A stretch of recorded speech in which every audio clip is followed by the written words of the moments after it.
La première fois que j'ai vu Avatar, c'était donc en 2009 et à l'époque, je vivais à Montréal. Et dans mes souvenirs, j'étais assez surpris par la bande-annonce. À l'époque, je m'étais dit, tiens, pour la première fois, il fait un film qui est pratiquement full en effets visuels. J'arrivais pas à savoir si j'étais vraiment motivé. Finalement, j'ai vu le film et j'ai trouvé ça extraordinaire, quoi. Est-ce qu'on l'a vu ensemble, le premier Avatar, même? Non, je me souviens très bien, moi j'y suis allé seul. Je sais que je l'ai vu dans mon cinéma à Nîmes, dans le sud, et je sais que c'était un événement. On disait qu'Avatar allait être une révolution, que ça allait être quelque chose de nouveau dans le cinéma. Alors, je l'avais vu lorsqu'il était sorti en salle, et je me rappelle que j'avais pleuré à plein de passages du film. Tu te rappelles pas qu'on charriait les gens?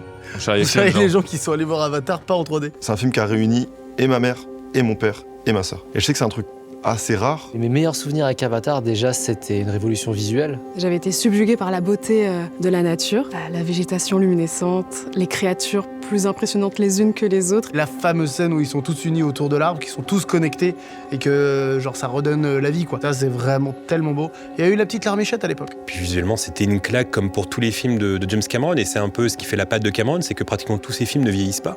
Et je pense que c'est pour ça qu'il a mis autant de temps à réaliser Avatar, La Voix de l'eau, c'est parce que je pense que 3-4 ans après le premier Avatar, la technologie ne lui permettait pas de réaliser ce qu'il avait en tête, et que là, en 2022, c'est le moment de le sortir, quoi. Vas-y, je suis prêt. Balance la bande-annonce.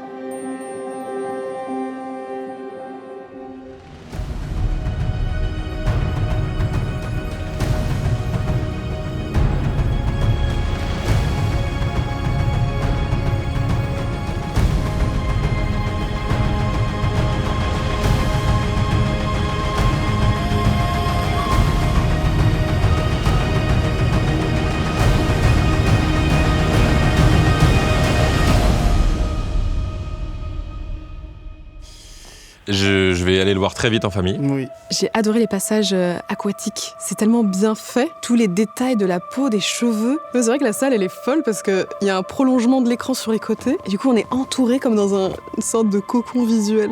Puis tout l'univers de l'eau qui était effectivement, pour le coup, c'est bien vu, bravo James Cameron. C'est un peu moins développé dans le 1, et c'est toujours ce truc de l'eau, c'est sur une planète, tu te dis mais qu'est-ce qu'il y a déjà sur Terre, on connaît pas ce qu'il y a dans les océans. Et là d'explorer dans un univers où tu sais même pas, tu connais rien de l'univers en question, c'est ouf. Moi, personnellement, la partie où ils caressent la baleine et on voit qu'ils sont en synchronisation, enfin en symbiose avec la plan nature. vu d'en bas là. En fait, j'ai l'impression qu'on est en train d'apprendre aussi une partie nouvelle de la coutume chez les Na'vi et aussi le thème de la famille qui revient beaucoup. J'avais hâte de découvrir ce qui allait se passer lorsque Jack avait intégré son nouveau corps.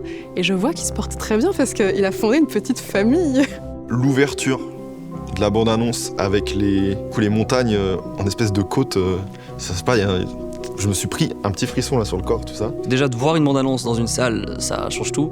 Voir une bande-annonce dans une salle Ice ou voir même un film dans une salle Ice, c'est encore mieux. Tu vibres avec la salle, quoi. Ce que j'ai adoré avec cette bande-annonce, c'est qu'il y a pas mal de références visuelles au travail de James Cameron. On peut voir des références visuelles à Titanic, à Abyss, à Aliens également, et même à Terminator avec le crâne qu'on écrase. Je sais que James Cameron ne laisse rien au hasard, donc j'ai le sentiment qu'il a fait exprès de construire sa bande-annonce comme ça, avec ces références visuelles-là. Quand on voit cette bande-annonce, on a l'impression que ça regroupe un peu tout ce qu'on a pu voir dans le cinéma de James Cameron. Ça en dit pas trop, on comprend qu'il y a encore un enjeu avec les humains, donc peut-être aussi une histoire pour engager, etc. Là, on est sur l'archétype même de ce qu'il faut voir au ciné. J'ai pas peur d'utiliser le mot immersion, voilà, je vous le dis.